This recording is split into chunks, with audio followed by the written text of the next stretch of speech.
ఇవాళ 45 టీఎంసీలు అడగడం అనేది ఒక చారిత్రక తప్పిదం. ఈ ప్రభుత్వం ఒక చారిత్రక తప్పిదానికి పాల్పడ్డది. దివాలా కోరు కాంగ్రెస్ ప్రభుత్వం అని చెప్పొచ్చు. ఎందుకు చంద్రబాబును చూసి భయపడుతున్నారా? ఢిల్లీలో కేంద్ర ప్రభుత్వాన్ని చూసి రేవంత్ రెడ్డి భయపడుతున్నాడా? దేనికోసం తగ్గించుకుంటున్నారు? అనుమతుల కోసం పోరాడాల్సిన మీరు అనుమతులు వదిలిపెట్టినరు, డిపిఆర్ వాపసు తెచ్చిండ్రు, నీటి కేటాయింపులను సగానికి సగం తగ్గించుకున్నారు. మరి నల్గొండకి ఏం కావాలి? రంగారెడ్డి జిల్లా ఏం కావాలి? దిండి ఎత్తిపోతల పథకానికి నీళ్ళు ఎట్లు ఇస్తారు?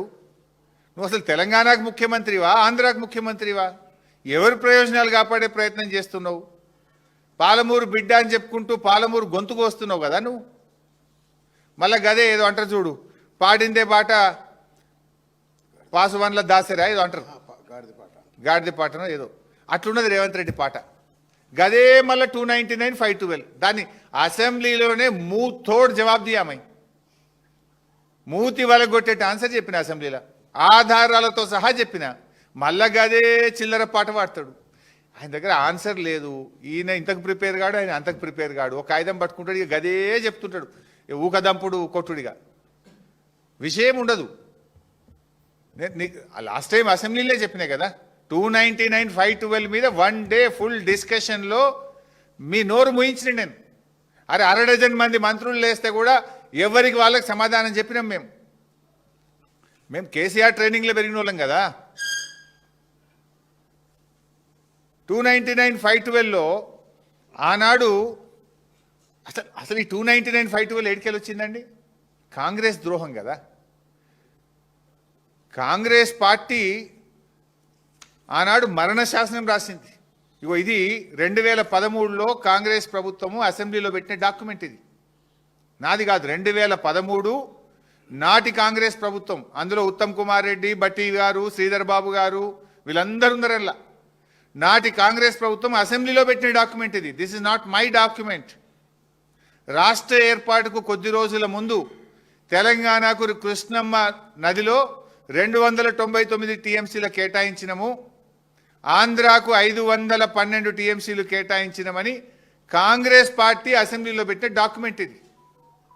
ఈ 299కు ఆజ్యులే కాంగ్రెస్ పార్టీ.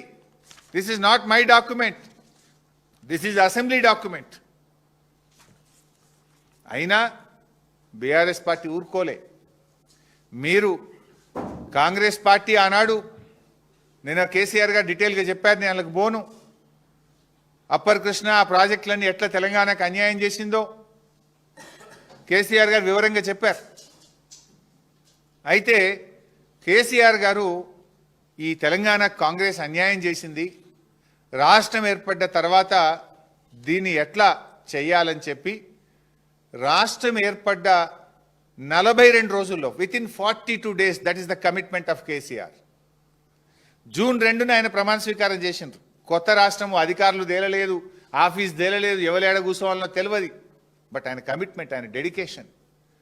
జూన్ 2న ప్రభుత్వం ఏర్పడితే జూలై 14 2014 స్వయంగా కేసీఆర్ గారు ఢిల్లీకి వచ్చి ఆనాటి కేంద్ర మంత్రి ఉమాభారతి గారిని, ఆనాటి ప్రధానమంత్రి గారిని కలిసి మాకు ఈ 299 పేరిట అన్యాయం జరిగింది, రాష్ట్ర పోరాటమే నీళ్ల కోసము, మాకు సెక్షన్ 3 కింద వెంటనే కృష్ణా నదీ జలాలు పునః పంపిణీ చేయండి. ఆనాడు 811. ఈ 811 టీఎంసీలను మల్ల పంచాల 2 రాష్ట్రాల మధ్య. లేదు బ్రిజేష్ తీర్పు ప్రకారం ఆ 1005 టీఎంసీలను మాకు 2 రాష్ట్రాల మధ్య పంచాలని రాష్ట్రం ఏర్పడ్డ 42 రోజుల్లో ఢిల్లీకి పోయి పోరాడిన నాయకుడు KCR. That is his commitment. డిపిఆర్లు వాపసు తెచ్చిన వాళ్ళు మీరు, ఢిల్లీకి పోయి సెక్షన్ 3 కోసం పోరాడింది కేసీఆర్. సెక్షన్ 3 అంటే ఏంటిదంటే యాక్ట్. అది మన రాజ్యాంగంలో 2 రాష్ట్రాల మధ్య జల వివాదం తలెత్తినప్పుడు ఆ రాష్ట్రాల మధ్య నీటి పంపిణీని చేయాల్సిన బాధ్యత కేంద్రానికి. దాన్ని పరిష్కరింపజాలకపోతే ట్రిబ్యునల్ వేసి ట్రిబ్యునల్ ద్వారా పరిష్కరించాలి. కేసీఆర్ గారు వేయండి, మాకు పరిష్కరించండి అని పోరాడిండు. ఢిల్లీ వినకపోతే సుప్రీంకోర్టుకు పోయింది కేసీఆర్ గారు. అపెక్స్ కౌన్సిల్ మీటింగ్లో మాట్లాడింది కేసీఆర్ గారు. కేంద్రం మెడలు వంచి ఒత్తిడి చేసి ఆయన సెక్షన్ 3ని సాధించారు కదా. సెక్షన్ 3 కేసీఆర్ గారు ఎందుకు సాధించినట్టు?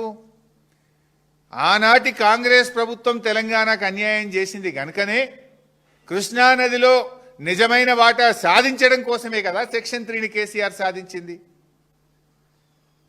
ఒకవేళ 299 టీఎంసీలకు మేము శాశ్వత ఒప్పందం చేసుకొని ఉంటే కేసీఆర్ గారు సెక్షన్ 3 కోసం ఎందుకు కొట్లాడతాడు?